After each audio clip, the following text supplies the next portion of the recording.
Dr. Shabir, welcome to Let the Quran Speak. Pleasure to be on. One of the interesting things I've noticed, Dr. Shabir, is that all of the world religions emphasize feeding the poor. It's a universal phenomenon. And they all talk about the good rewards of feeding the poor and also the punishment that can be inflicted upon people who do not feed the poor. So, Dr. Shabir, can you talk a little bit about that? Tell us about some of the religious traditions and what they say about the poor. Yeah, so in Judaism in particular has a lot of emphasis on feeding the poor, and a midrash on the 118th Psalm emphasizes feeding the poor. So many passages. Leviticus chapter 19, verse number 18 says that you are to love your neighbor as yourself.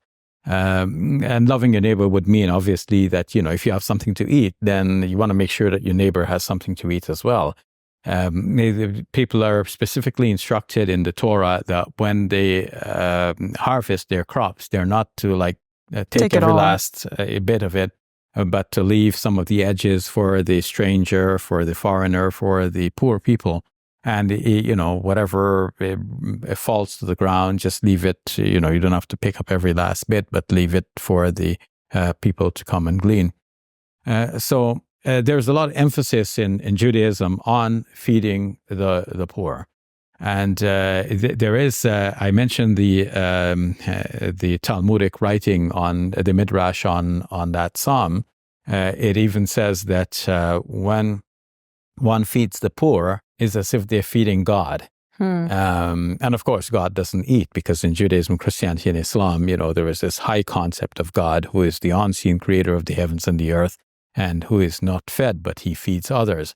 In Christianity, the idea of, if you give to the poor, you're giving to me. This is a saying attributed to Jesus.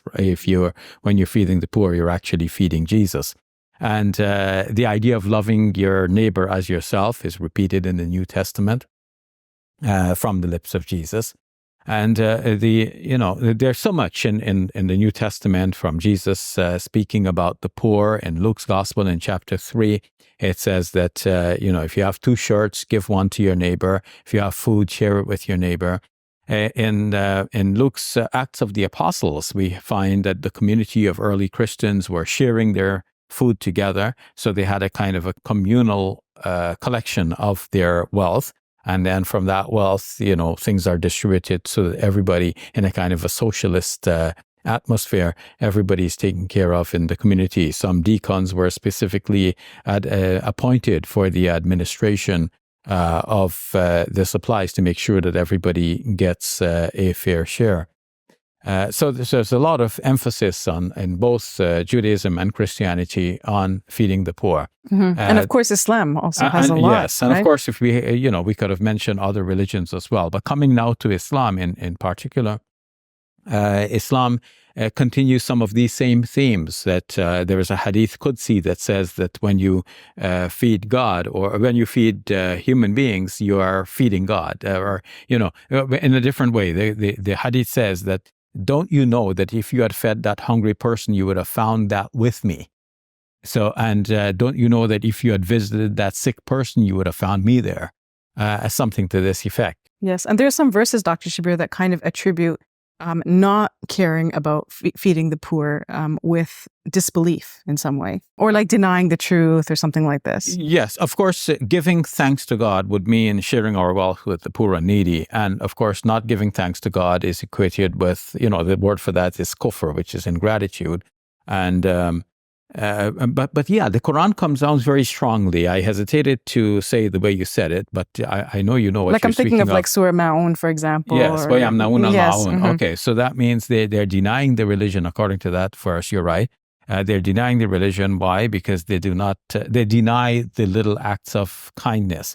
And there's so many verses of the Quran which speak about, denounce those who, بَلْ لَا تُكْرِمُونَ الْيَتِيمِ. They do not honor the orphan. وَلَا يَحُضُّ عَلَىٰ طَعَامِ الْمِسْكِينِ. And they do not encourage each other to give food to the poor, and so on. So, Safiyyah, it doesn't take religion to, make one conscious of the need to feed the poor and help the hungry. It just shows us that it's a universal value that all people have, right? Yeah, even atheists, people of no religion, they all recognize that we have to feed the poor.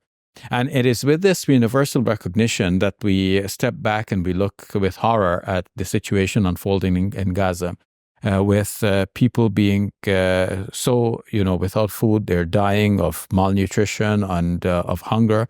Babies are dying. Pregnant women do not have enough sustenance to be able to sustain their pregnancies. So this is a dire situation, and the World Food Programs, everyone has to step in to help the people of Gaza and provide food for this, population.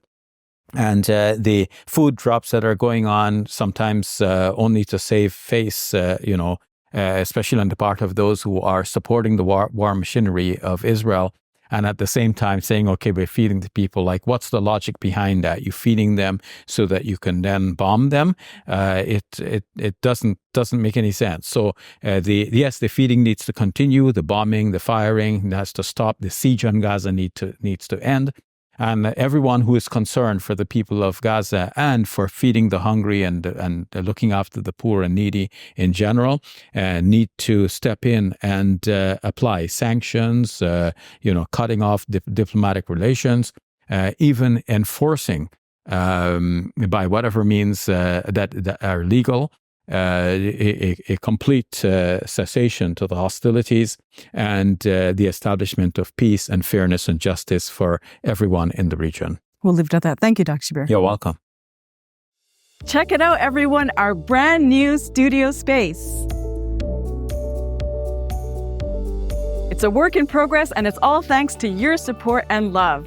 This Ramadan, help us raise $100,000. This will help us develop the studio further and buy the equipment we need to develop more programs like this one. Visit our website, muslimmediahub.com.